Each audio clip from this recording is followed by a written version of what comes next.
Ici, on va venir assis, tout simplement, on va s'aider un peu de ses bras et on va venir lever la jambe pour passer la kettlebell de droite à gauche.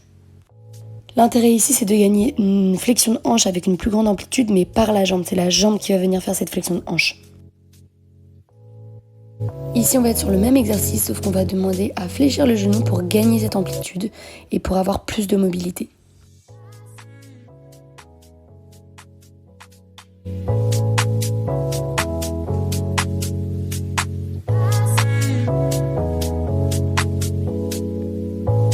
Ici, on va être sur l'étirement du psoas, on va se mettre en position de fente et on va venir en rétroversion du bassin, venir chercher plusieurs angles.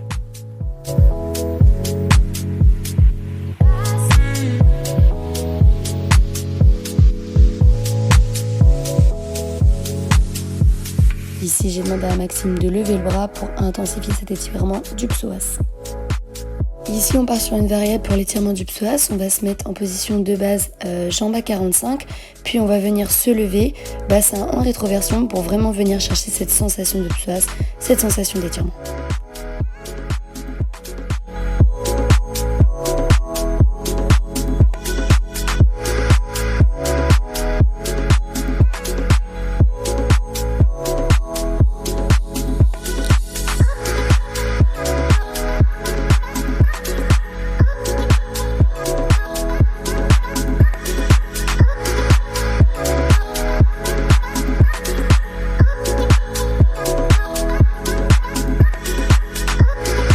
On part sur la même position de base avec les jambes à 45, mais on va demander simplement à Maxime de lever le pied pour passer la kettlebell.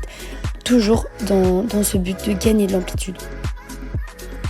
Ce muscle qu'on essaye de gagner en amplitude nous permettra alors une plus grande ouverture de hanche. On part avec ce beau soleil sur le même exercice mais avec une variable progressive un petit peu plus dure où on va mettre une élévation sur le pied pour que Maxime gagne encore plus en amplitude.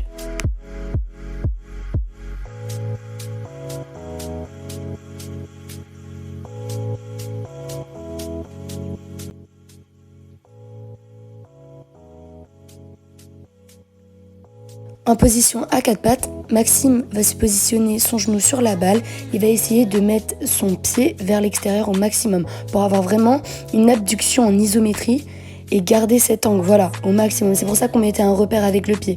C'est vraiment que de lui-même, il sente cette sensation et qu'il aille chercher le maximum d'amplitude.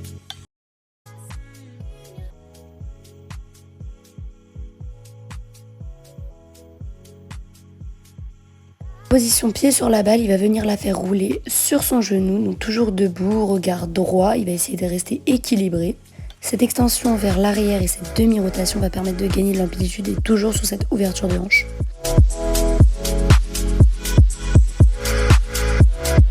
Ici, Maxime va réaliser des mouvements d'abduction avec son pied, avec un pied orienté vers l'extérieur, toujours droit, équilibré, devant. Il va se tenir quand même pour pouvoir donner quand même cette impulsion.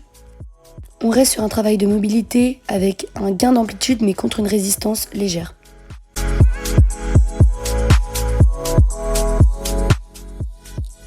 En position de fente mais orientée sur le côté, Maxime tout simplement va réaliser comme des fentes mais orientées sur le côté. Il va falloir faire attention à l'orientation, au regard et à l'amplitude qu'il utilise. En position de planche unipodale, Maxime va se tenir au barreau pour rester équilibré et va réaliser une rotation de hanche.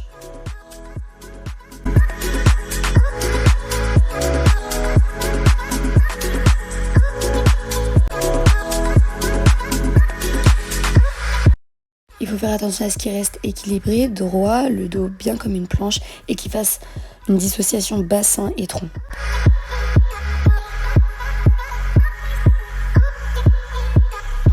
En position à quatre pattes avec une balle coincée entre l'ischio-jambier et le mollet, Maxime va réaliser des rotations de hanches en allant chercher au maximum de son amplitude. Ici, l'important c'est de chercher la plus grande amplitude possible avec une jambe bien fermée et se concentrer surtout sur les hanches.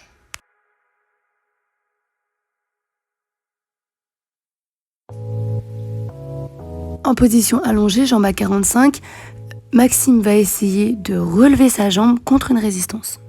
Ici, le but, c'est toujours de gagner de l'amplitude avec cette fermeture de hanche. On mettait une petite résistance pour pas que ce soit dans le vide, mais vraiment toujours de l'amplitude et renforcer les hanches. Je tenais à m'excuser puisque je viens de finir le montage et je vois que les exercices se sont mélangés, donc je suis désolée. Alors je tenais à m'expliquer sur la teneur des exercices. C'est vrai qu'on n'a pas fait beaucoup d'étirements pour un thème souplesse, mais on a plutôt interprété la souplesse que c'est pas que de l'étirement, c'est aussi de la mobilité. Donc on a cherché des angles d'amplitude différents, mais aussi avec de la résistance. C'était vraiment des angles qu'on voulait chercher, des exos un peu différents que juste des étirements.